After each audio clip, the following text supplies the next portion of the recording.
মার্কিন সঙ্গীতশিল্পী টেলর সুইফটকে নিয়ে ভক্তদের উন্মাদনা শেষ নেই। গানের জাদুতে পুরো দুনিয়াকে বশ করেছেন তিনি।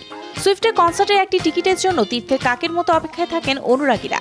এই পপ তারকার দ্য ইরাস ট্যুরের 89তম কনসার্ট ছিল সুইডেনের স্টকহোমের ফ্রেন্ডস অ্যারেনায়। শনিবার সুইফটকে শুনতে স্টেডিয়ামটি কানায় কানায় পূর্ণ ছিল। স্টেডিয়ামটির ধারণ ক্ষমতা ছিল 60,000-এর মতো।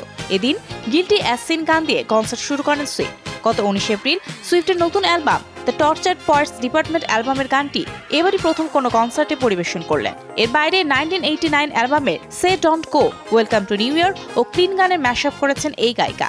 কনসার্টের বাইরে সামাজিক মাধ্যমেও সুইফটের পরিবেশনা নিয়ে চর্চা চলছে। 31 গানের album the tortured poet's department প্রকাশের পরপরই ঝড় তুলেছেন সুইফট। একের পর এক রেকর্ড ভেঙে চলেছেন এই তারকা।